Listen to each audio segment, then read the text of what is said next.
we we do talk, and we were able to connect on a lot of things, and she wants more often.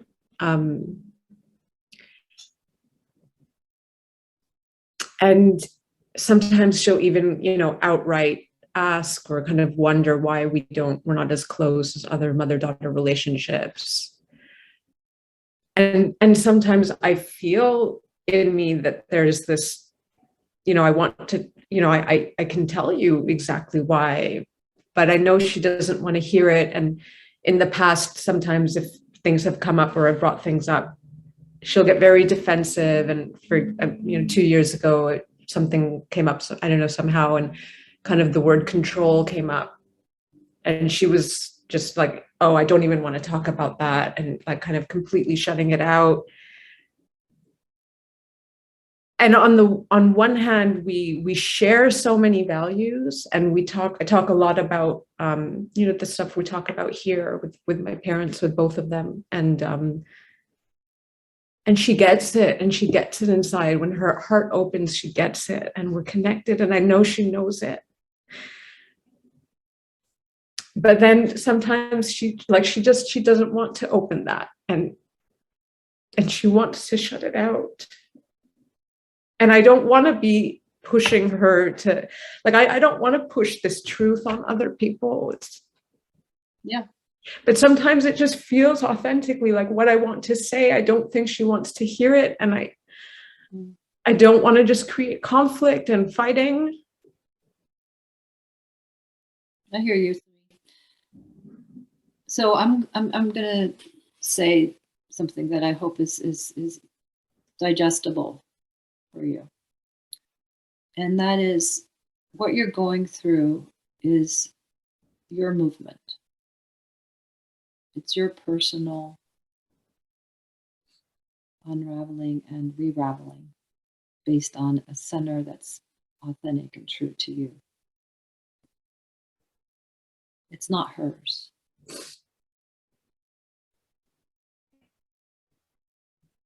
And how I can say this is I did the same thing.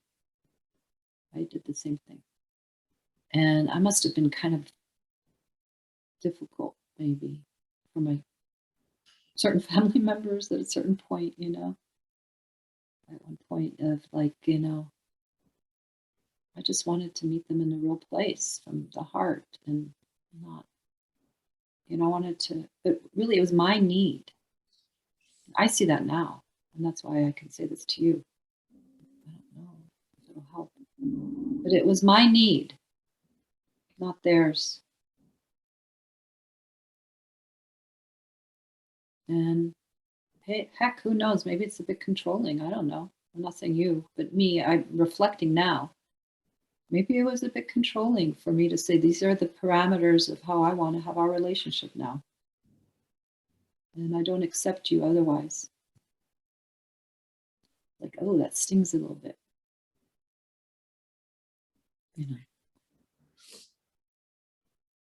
But love is love. And either we welcome people as they are. We don't have to take it all in or anything, but just that we give them the permission to be themselves or not. And if they want to, in our eyes, be communicating from a place that's more superficial, that's what's happening. That's their right.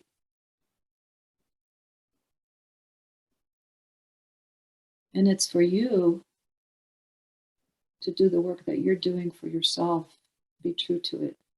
But when you go to see her or anyone else like that's similar, see where you can hold back imposing that reality on them.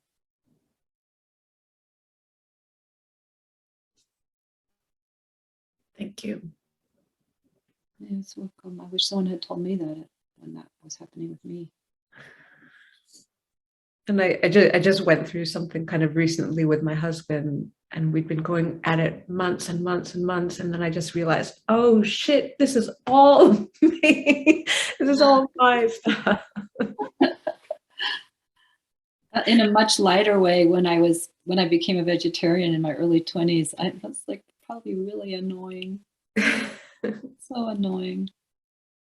Ugh, and I was a meditator and a yogi, and it was all true for me. It was real stuff for me.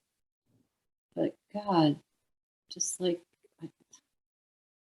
how to stay out of people's business, you know?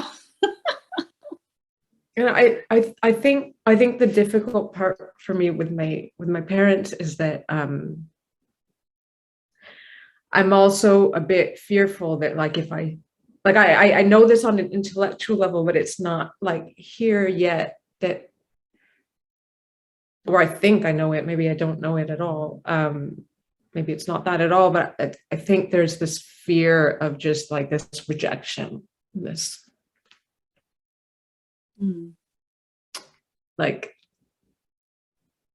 if I were to open that door just a little bit wider with my mom, that it's going to lead to a rejection, that there's that approval is going to end. And that's still a belief that I have. Yeah. I haven't been able to let go of that yet. So I understand. But the possible is that you've already been rejected, and that's why you're afraid of that.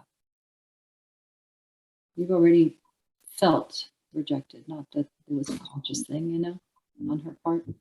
yeah. You've already felt rejected, and that's why maybe it's a part of what helped create the closure of you hiding your light from yourself.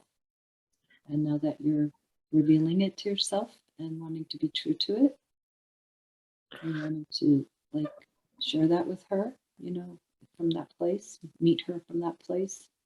And the fear arises that you'll be rejected because it already happened. And it's something that probably happened because it happened to her. It's something we pass on.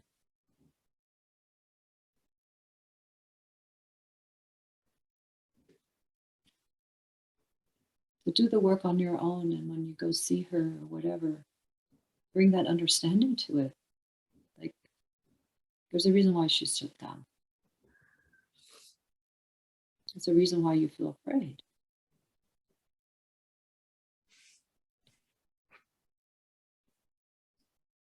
She's not just your mother. She's a person who has her own experience and her own soul loss.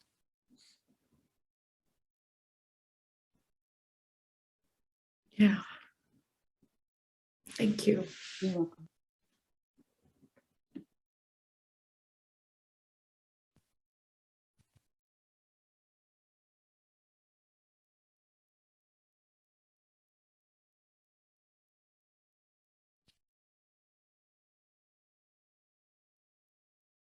I'm sure everybody here in some way can relate to this.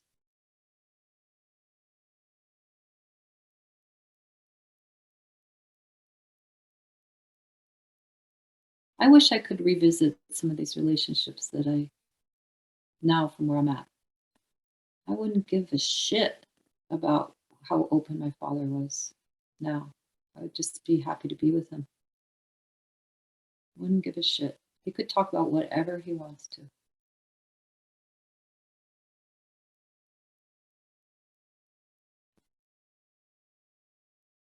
Because I know the love is what's real, and whether it appears in the moment as this or that or how it looks.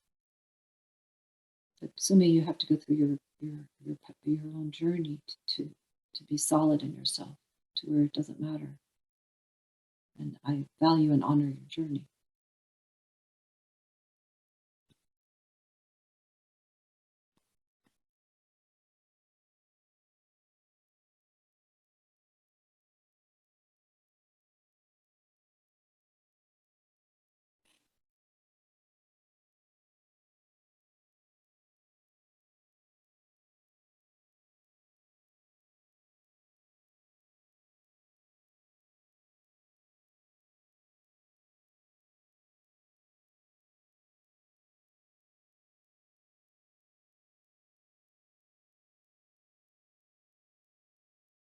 You know, when we're home inside and it's solid and unmoving, which is the goal, right?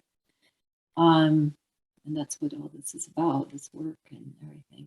And it's like there's no moment that's more that than another.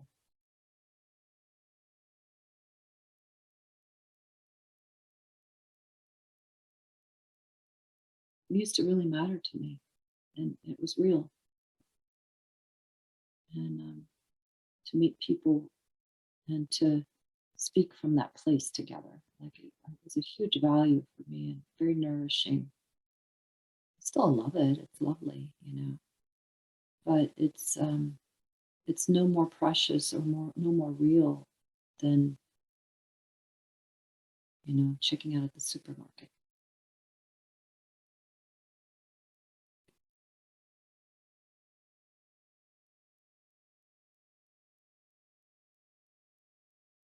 Or talking about anything with anybody.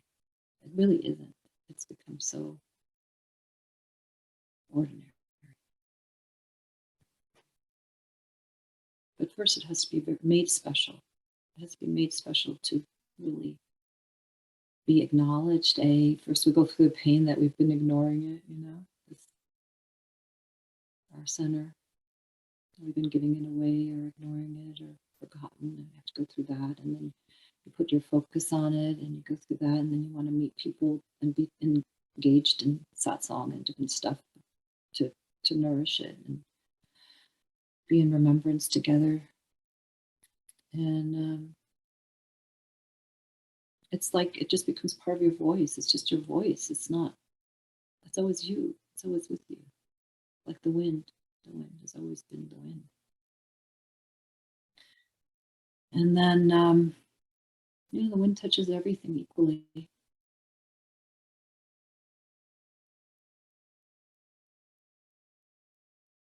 But then so when it's normalized, it's just normalized. There's no more special moment or better moment with somebody at some point.